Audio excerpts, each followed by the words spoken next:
The Word of God is alive and powerful, sharper than any two-edged sword, piercing even to the dividing asunder of soul and spirit, and of the joints and marrow, and is a critic of thoughts and intents of the heart. All Scripture is God-breathed and is profitable for doctrine, for reproof, for correction, for instruction in righteousness, that the man of God may be mature, thoroughly equipped unto all good works. Study to show thyself approved unto God, a workman that needeth not to be ashamed, rightly dividing the word of truth. This I recall to my mind, therefore have I hope. It is of the Lord's mercies that we are not consumed, because his compassions fail not. They are new every morning. Great is thy faithfulness. My son, do not forget my teaching, but let your heart keep my commandments. For length of days and years of life and peace they will add to you.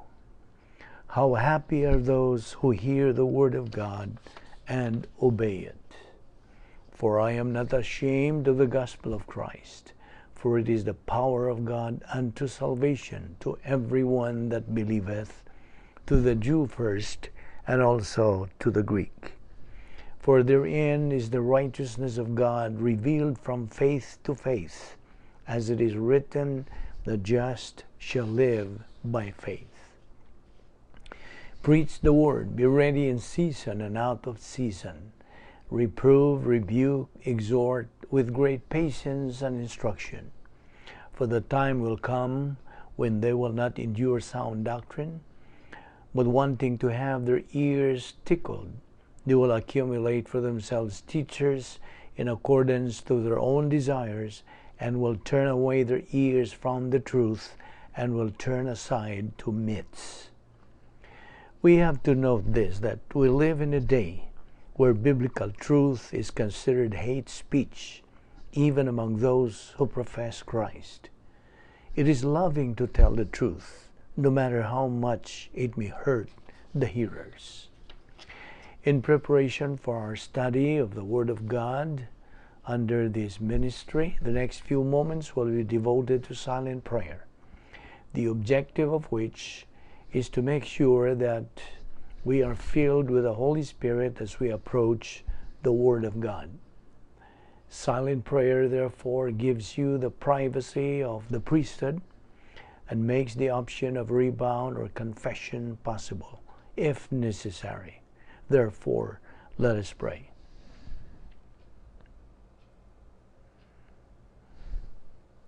We thank you, Father, for your wonderful sense of humor, for your faithfulness, your relaxed mental attitude toward us because of grace, for the fact that you love us on the basis of your character without compromising your character, for the fact that you have never compromised your character even once in loving to the maximum the worst believer who ever lived and the best. We thank you that grace found the way to accomplish all of this.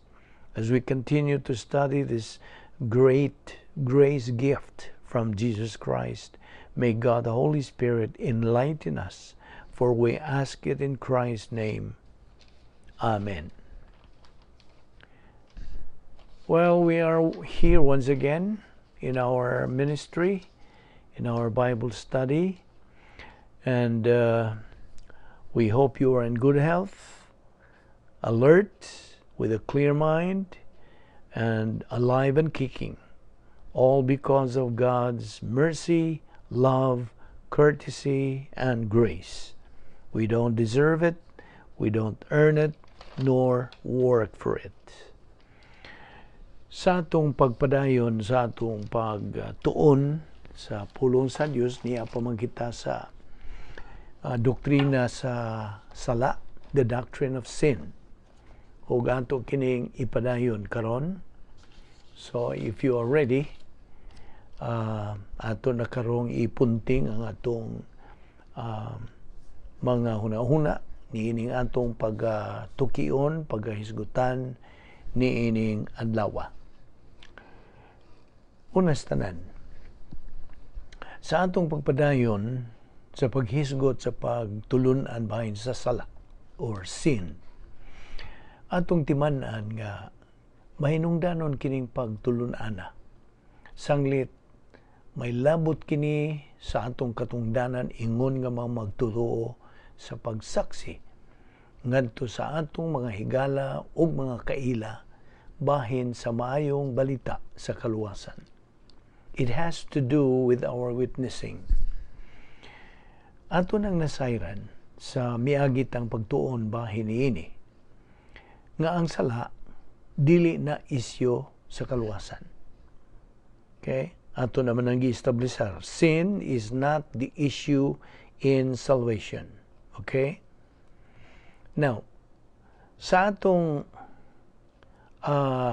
gipangutana bahin niini, unsa man gyud ang sala? Unsa may sala o unsa may dili sala? What is sin or what is not? Now, niyantong katapusan natong panag-uban, paghisgot may tungod nini, atong gisugdan sa pagbatbat o pagtuki, gani atong gipanglista ang nakalalaing matang sa mga sala nga gipahimutan diha sa Biblia. Ug sa atong paghisgot sa mga sa nga gipanglista diha sa balaang kasulatan, kini sila dili magkapareha. Nagkalain-lain ang mga gipanglistang sa diha. Apan sa bisag unsang sala, bisag unsa siyang klase sa sala, tungod kay sala man ni siya, ang pagtan-aw sa Dios niini natural sala gihapon. So, bisan kini tinuod, makaingon ta nga kana silang tanan sala ra man na sila gihapon, sala ra gyud. Apan angay natong makita nga daghang klase o matang sa mga sala. Ug nasugdan na ni nato sa paghisgot sa miagi natong panaguban ning atong ministry. Ug dinto ta musugod sa mga taga-Kolosas, Kapitulo 3, versikulo 5 ngadto sa 9. Colossians chapter 3, verses 5 to 9. Diin, ato nang gilista ang pipila kabuok diha. Murag ubay-ubay po ang atong nalista na diha. Dunay pagkikilawas, dunay kahugaw, dunay pangibog sa unod, pangibog ang unod nun, na daotang tinguha, kadalo, kasuko, kapungot, pagkamadinauton, pagpasipala, mahilas nga sinultihan, o pagbinakakay. Unya atong giihap to, napog usa kini silang tanan nga atong nalista diha sa hugpong sa mga bersikulo.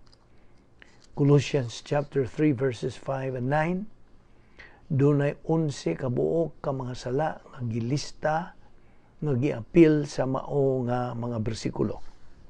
Og ato nang nakita ang primero nga bahin niini, okay, ako masahon ang maong bersikulo. Therefore, consider the members of your earthly body as dead to immorality. Diin atong gisgutan kini, therefore consider the members of your earthly body as dead to kining tanan nga mga sa nga gilista dinhi. Ang buot natong ipasabot ni ining members of your earthly body as dead to sin, mao kanang kinaiyang makasasa. The old sin nature. Ato naman ning gisgutan nga kining members of your earthly body mao kini ang kinaiyang makasasala nga mao'y mo tukmod nato. Di kay mao'y mo tukmod nato kundi mao kini ang mo tintal nato sa pagpakasala. O gumikan niya na kining pag-ingon og himuang patay na ngadto sa sala, kini gabahin sa imong lawas. Ang buot ipasabot ana mao ang paggamit sa recovery technique nga 1 John 1:9 nga gitawag sa English og rebound o pagbalik, pagpauntol, pagbalik ngadto sa sud sa divine dynasty nga mao ang Dios nung dapit nga may gahom o Dios nung gahom nga mao'y dapit ug mao gyud na ang atong puloy-anan ingon nga mga magtotoo. That's supposed to be our royal palace. Mao kana, well, of course, doon na may daghang mga synonym niini. Divine dynasty, gitawag nato nag protocol plan of God, gitawag nato na og love complex, gitawag nato na og unsa pa, daghan ug ato kanang tukion as we go along. Ug mao kana ang divine dynasty nga mao kana the real place, the right place for every members of the royal family. Ikaw nga magtutuo karon nga nagpaminaw niini, ikaw mutuo ka man og sa dili, ikaw nasakop na sa harianong panimalay sa Dios. Sugod niya itong higayon nga imong gituuhan si Ginoong Jesucristo, ingon nga imong bugtong manluluwas og Dios. Ikaw na himong anak na sa Dios ug sakop sa harianong panimalay sa Dios. Gawas niya na gisuloban ka na ni anang hingpit nga pagkamatarong sa Dios. Perfect righteousness. Gisulob diha nimo nga kung tan-awon ka sa Dios, dili ka na judged o condemned, kundi na matarong na. Gawas niya na hatagan ka na sa kinabuhing wala na'y katapusan, eternal life. Mao ka na gisaad man usab sa John 3:16 nga nagsulti, God so loved the world that He gave His only begotten Son, that whosoever believeth in Him shall not perish but have unsa everlasting life. So naa ka na everlasting life. Sugod niya ito higayon nga mong gituuhan sa Ginoong Jesucristo. Gawas niya na ikaw gitimbrihan na sa Espiritu Santo. Meaning, ikaw gipanag-iyan ka na sa Dios. Dili, uwa na makapanag-iyan nimo. You are now a property of God. That's why you are sealed by the Holy Spirit. Gawas pa niya na ang imungan gilista na didto sa unsa. The Lamb's Book of Life. Libro sa kinabuhi. Never to be blotted out anymore. O ikaw, mao na indication nga ikaw kalifikado ng mupuyo na dito sa langit uban sa Dios. Okay. Mao kana ang atong gihulagway dinhi nga kung imong gamiton ang recovery technique, mao kana ang yawi nga diin ikaw makasud pagbalik ngadto sa protocol nga plano sa Dios or divine dynasty. Now, okay, ato na baya ning gisgutan every now and then, okay? You have victory over sin and you have solution to sin. Ato nang nakita nga unsa man suma na sa atong pagtuon, unsa may makahatag kanato og solusyon sa sala. Kay mao man kini atong uluhan o giduputan sa paghisgot. What is the solution to sin? Rebound. Okay? So, sa akong gi-explicar di pa lang dugay, may tungod ning rebound mo kana ang pasig-uli ngadto sa gahom sa Dios, dapit sa gahom sa Dios. That's the recovery technique. Okay? So, that's the solution to sin. Unsa may atong dag-anan sa sala? Kadaugan ba batok sa sala? Ang atong pagpadayon sa pagpuyo sa sud sa atong kaugalingong palasyo, mao nay palasyo nato ang divine atmosphere. Okay? Kanang dapit din kita nagapahimulos sa mga kamatuoran nga ana-ana sa atong panimuot in our stream of consciousness. Ang hinungdan nga nung nagasigit tagtuon ning pulong sa Dios mao kini. Aron sa ingon niya ng paagiha, ang pulong sa Dios, ang mga kamatuoran mutuhop nganhi sa tagsa nato kahuna-huna dinhi sa bahin nga atong gitawag og panimuot, consciousness.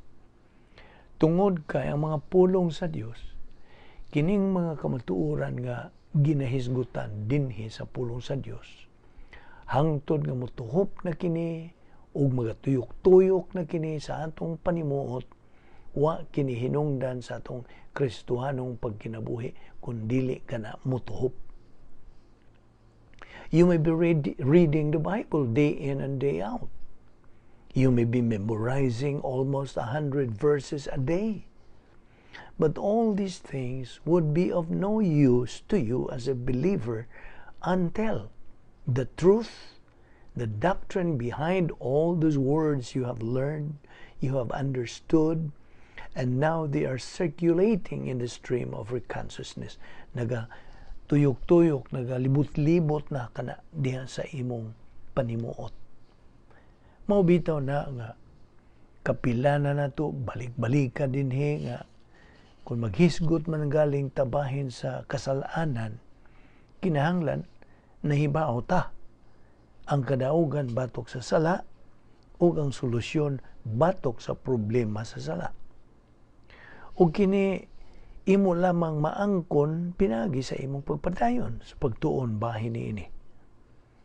Unsa man ning mga sala nga atong gilista dinhi nga nahimutang? Well, ang una niini mo kanang gitawag og morality. I mean immorality. Mao kanay una gitawag natog immorality. Ang Greek word niining immorality mao ang pulong porneia. Porneia, P-O-R-N-E-I-A, porneia.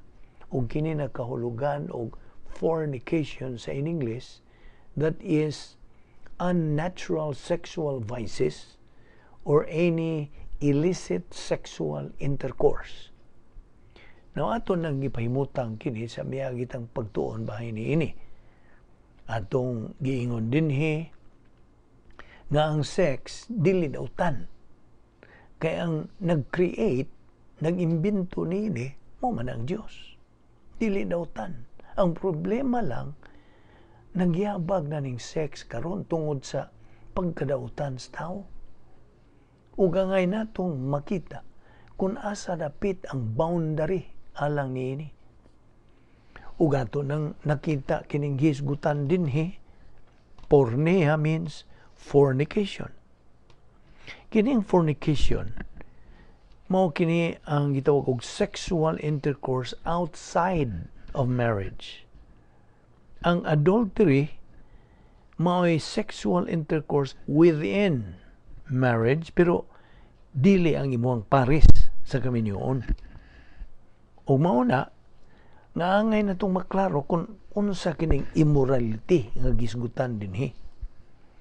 Basta gani maghisgot ang Biblia bahin og immorality, mao kining sexual nga immorality. Apan dunay mga pulong sa Biblia nga gihubad gihapon og immorality, but it has no sexual connotation tungod kay gapakita kini og degeneration ang pagdautan sa usa ka tawo, specifically ang pagdautan sa usa ka magtutuo. Mao ni gitawag og immoral degeneration. Di ba ato namang gihimuag example kining immorality nga dili sexual ang connotation sama sa ako ang taga-ehemplo. Manalitan mo left turn ka bisag naay nakabutang dihang paibaw nga no left turn. That is immorality. Do you know that? Mao na ingon ana, kinahanglang magbantay ta. Naay uban nga moingog, wa may mga gabantayng traffic enforcer, pwede na ko mo parking ug di na ko tikitan. That is immorality. Apan wa dihay sexual connotation, pero dinhi ning listahan nga atong isgutan sa Kolosas kapitulo 3 bersikulo 5 ngadto sa 9. Immorality is the Greek word nga porneia, ug tungod ni ana kini mahitungod sa sex. Then, ang ikaduha, okay. Ang ikaduha, mautong gitawag ta og akatharsia. Akatharsia, which is impurity, and it means the impurity of mind, that is mental adultery or a natural sexual lust. So, ato makita karon nga ang immorality is the overt, ang pisikal nga bahin niining mao nga gisgutan nato nga mga sala. Ang ikaduha, impurity is mental nga bahin nga atong gisgutan bahin sa mga sala. Inigpadayon nato sa atong paghisgot bahin niini ato pag yung ipaklaro nimo tungod kay si Ginoong Jesucristo sa Mateo nagasulti og ang mga sugo ni Moises nagasulti man nga kung ikaw makighilawas sa dili nimo pares sulod sa kaminyoon nakasala ka. Apan dugang pa ni Ginoong Jesucristo, ako magasulti kaninyo nga bisan lang ug maghuna-huna kamo niana nakasala na mo. Mao kana nga naa ka ng akatharsia, and the word porneia ngayong kuyog po dana. Okay? Then, you have passion, which is pathos sa Griego. Pathos, P-A-T-H-O-S, pathos. Kini nagkahulugan og degenerate passions, particularly sexual passions.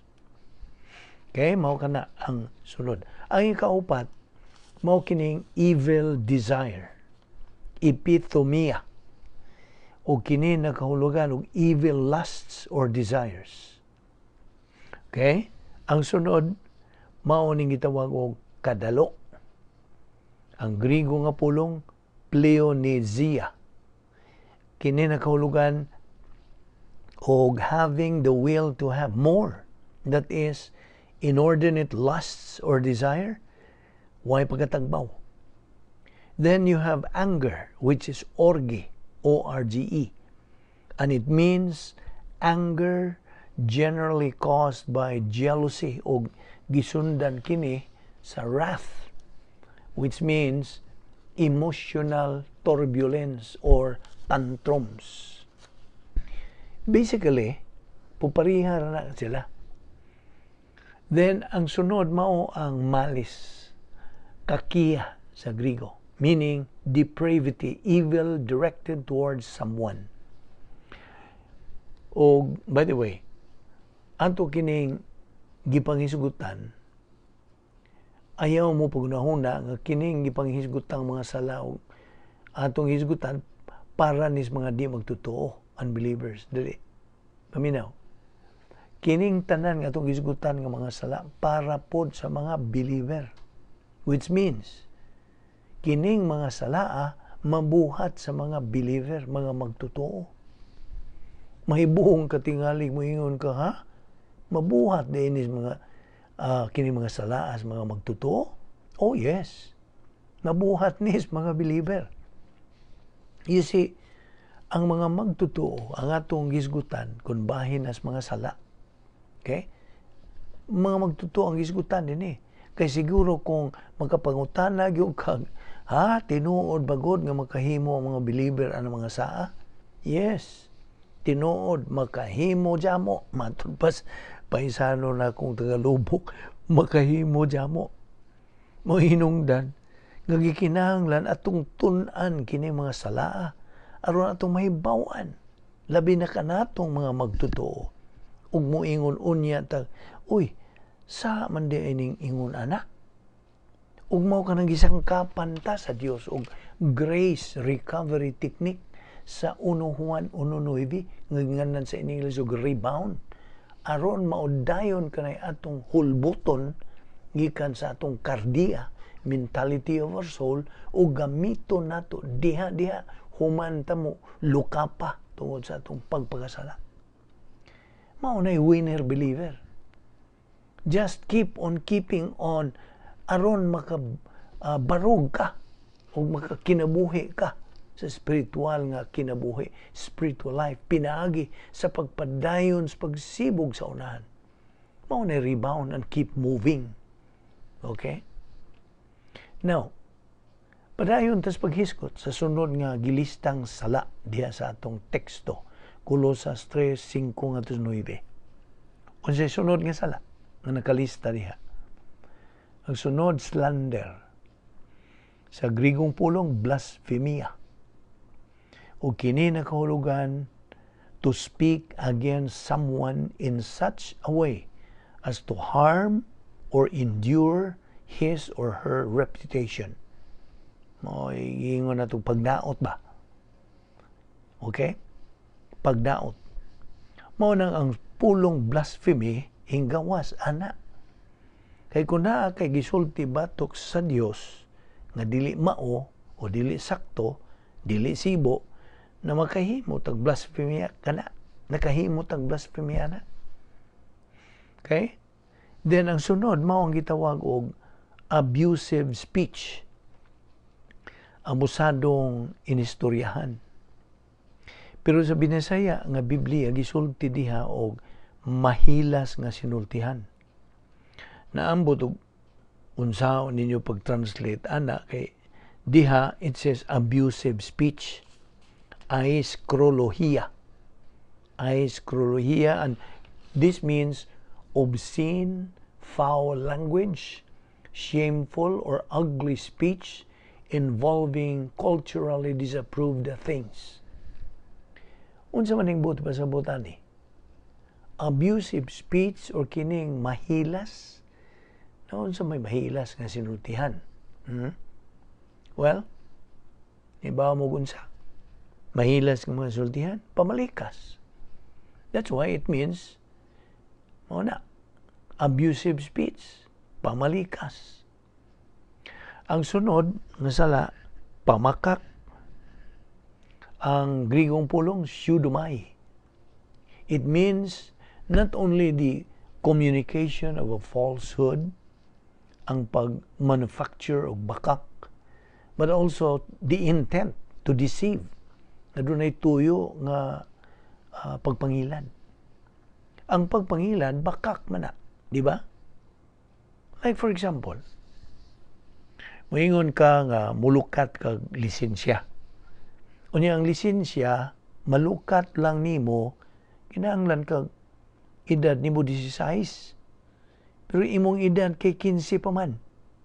So, magama kag murag, kana bang mga ingon ana, that is lying, pamakak, di ba? Sumao ni mga lista sa mga sala. Now, okay. Anto ta karon sa daang tugon, Old Testament, okay? Atong dadon itong una dito sa karaang panahon, Old Testament. Unsa naman po'y gisulti sa Proverbio Kapitulo 6, versikulo 12 ngadto sa 15. Okay? Proverbs chapter 6 verses 12 to 15. Usa ka tawo nga way hinungdan. Mauna, worthless, right?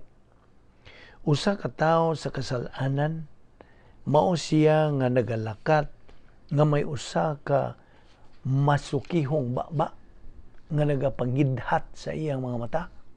Uy, pagbantay mo anang mangidhat og mata, bantay mo na nila nga namulong uban sa iyang mga tiil. Uy, naunsa naman ni? Who signals with his feet, matud pa sa in English, nga nagabuhat og mga ilhanan uban sa iyang mga tudlo. Bantay gyud mo sa mga taong ingon ni. Na, atong tanaw ni, ang Hebrewanon baya, may pagkabalak nun sa iyang paglatid o pagpahimutang sa mga hugpong sa mga pulong. Ngay pagkabalak nun, kining Hebrewanon. And this is in the Old Testament, okay? Maunang, o mubasa mo ani, lisod, mabitaw na ang Old Testament, lahi sa New Testament, basta magtuon tas Old Testament, kinahanglan, naibaw ka sa Hebrew. Unsa ning kalaki sa Hebrew. Kaya moingon kag parihara na. Unya sabto nimo mo bitaw nga naay uban nga mga tao nga magdadag Bible unya inig-abri nila sa Bible moingon sila kining binisaya ra. Perting layo ka ra sa tinuod. Umoingon po ka kining King James ra. Di ko anang King James kinirang dili magsilbi na ayaw dili magsilbi ka nang ingon ana. Kinahanglan nga atong masabtan kung unsa ang nganong naingon ana ng pagkasultiha moingon lang kag murag di naman ko kasabot ana siya nga okay kay wala kagkasabot pag-ingon og siya nga mangidhat og mata atong bantayan nga naman di ay ning mangidhat og mata sala man na sala di ay ning mangidhat uroy na kay sakit nga murag mayong ka nang mukurog kag unsa mao na atong klaroho ni mao bitaw na kay pwede ba yang magamit ni kay tingali na moingon og tan-awan na naamas Biblia ayaw gyud mo pangidhat kay kuyaw na ayaw gyud mo signal sa inyong tiil kana bang moingog tuara yung tuara moingon tingali ka naunsa naman tao gani no it's not mao bitaw nang importante may nung danon nga atong makita kung unsa kining hisgutan dinhi ug nagasulti dinhi nga nagabuhat og mga ilhanan uban sa iyang mga tudlo sakang kinsang kasing-kasing anaa ang pagkamasukihon nga nagalalang og dautan sa kanunay nga nagapugas sa pakiglalis. Bersikulo 15. Busa, ang iyang kalisdanan modangat sa usa ka hinanali siya mabungkag ug nganiana walay arang ikatabang. Now, unsa may buti pasabot niini? Well, in general, kining tanan naamang yun ni sa Old Testament, Proverbs 6, verses 12 to 15. This means that in general, di usa nato kuhaon ang verse by verse. This means that troublemaking, ang pagbuhat og dautan, ang pagbuhat og kasamok, it is often generated through the mouth in gossip. Tinuod man pud ni, di ba? Magsugod gani ka og gamag mga istorya. Ang tuyo gyud nimo mao paghimo gubot. Mao man gyud na. So, gahisgot ta dinhi og usa ka troublemaker. Kining tawhana nga gi-describe sa Proverbs 6. He is arrogant. He is jealous. He is implacable with revenge motivation, which is evil. He is a gossip and guilty of inordinate ambition and inordinate competition. Kining troublemaker is a disaster in the local church and in any organization. Bisag asa ning mga grupo na ba sa simbahan, yung kongregasyon, o sa inyo bang mga club ron o organization, he is a disaster. Because troublemakers are always uptight. Kasi but pa sa butog uptight. Ang uptight nga tao, ano sabi but pa sa but? Dalirang masuko. O bisag kuhiton rin mo, pikon mo, nagitawag kong pikon. Okay? Uptight. Ang mga troublemakers are always pikon. Kaya nga naman, tungod kay in their mind, these people are always better than everyone else. Ang ilang una-una, mao nga, sila mas maayo. Sila ay pinakamaayo. Ang uban di, mao kini ang grupo sa bersikulo. Atong tanawon ang primero. A worthless person, a wicked man, is the one who walks with a perverse mouth. Mao na atong hisgutan kaganiha. Naon sa may binisayag perverse mouth. Well, dinhi ta kutob ato kining ipadayon. Ato ning tun-an kadtong unsay pasabot sa perverse mouth. Okay, gidapit ka gihapon sa pagpakiuban ning atong pagtuon sa pulong sa Dios. Kini series man kini sumpay-sumpay kini atong pagtuon sa pulong sa Dios. Ako kang pahinumduman nga kining atong pagtuon sa pulong sa Dios gitawag kini og doctrinal, nga kini nga atong gipangtun-an nagagikan gyud original yung mga pulong nga gisuwat diha sa Biblia. Ug atong nasayra naman as a review kini, ang Biblia gibahin kini duha, Old Testament ug New Testament. Ang Old Testament gikan sa Genesis ngadto sa Malakay. Ang Old Testament gikan sa Genesis ngadto sa Malakyas, ug ang bag-ong tugon, the New Testament, gikan sa Mateo hangtod sa libro sa mga pinadayag. O kini gibahin. Okay? So, ang pagtuon nato sa pulong sa Dios tun-an kini sa makuti sa mga scholar sa Bible, o kining atong pagtuon dinhi produkto kini mura og byproduct sa ilang gibuhat, og igo lang kitang nagpahimos sa ilang taong pagkugi, pagkuykoy, pag-utingkay, pagsusi, pagsuta, o mao kini ang resulta. Grasya kini ang atong gipahimoslan. Unsay pasabot og grasya, we do not deserve it, we do not earn it, we do not work for it. Kay kini buhat og lihok sa Dios para sa tao. So narana nimo mupahimos ka ba niya na o di? Na ka may kabubuton, o kanang kabubuton na hinatag po na sa Dios nimo, grasya gihapon, buot niya nga imong gamiton kana for or against sa iyang kamatuoran. Mao kini nga ato kining angkunon, we consider this ministry as grasya sa Dios. O wa kitay affiliation of any organization, religious organization, wala. Kay kita is autonomous o independent from any group.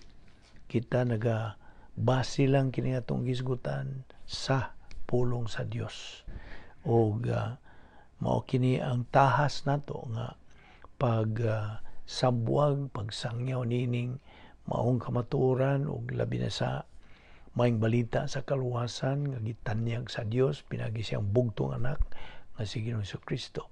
Naranas tao mo dawat ba siya nini o musalikway, o nasayon na kita nga kung imong isalikway na gihapoy sangputanan.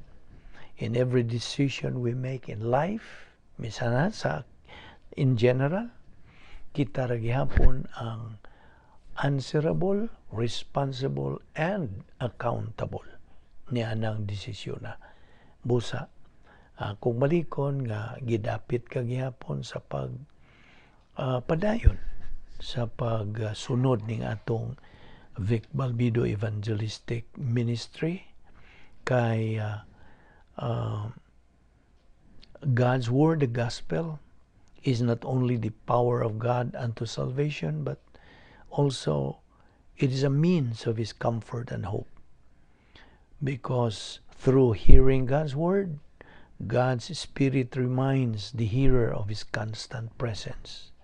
Ang Dios, ana kanunay uban ka nato ingon nga mga magtotoo. Kunwa pa nimo tuuhi si Ginoong Kristo sa imong kinabuhi, then wala ka pa'y koneksyon, wala ka pa'y relasyon ngadto sa Dios. Busa, gidasig ka, giawhag ka, gidapit ka, nga ikaw magapadayon sa tuon sa pulong sa Dios niining atong ministry. with your heads bowed and your eyes closed, let us dedicate the closing moments of our Bible study through this ministry today to anybody who is here without Christ, without hope, and without eternal life. We want you to know that Jesus Christ had you personally in mind when He went to the cross. Diha ka sa iyang una-una.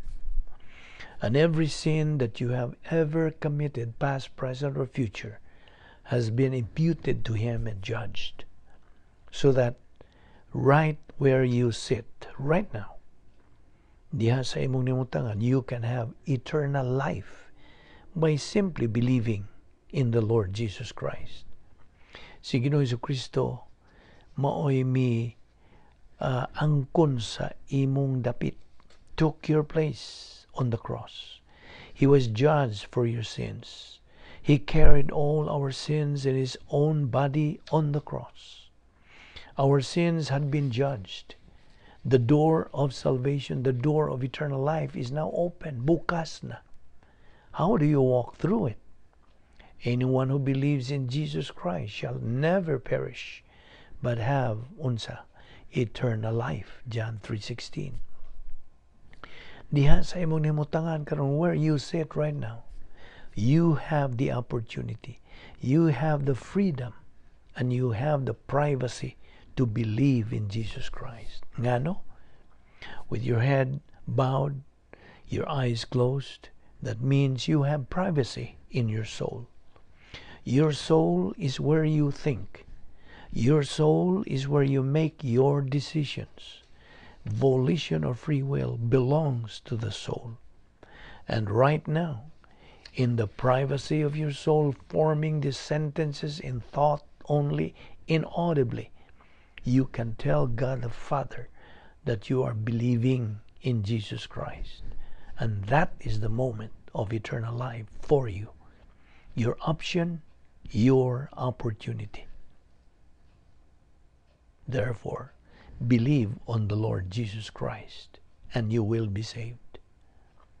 Magampo ta. Father, we are grateful for the privilege and the opportunity of fellowshipping in your word today. Challenge us by these things, for we ask it in the name of our Lord and Savior, Jesus Christ. Amen.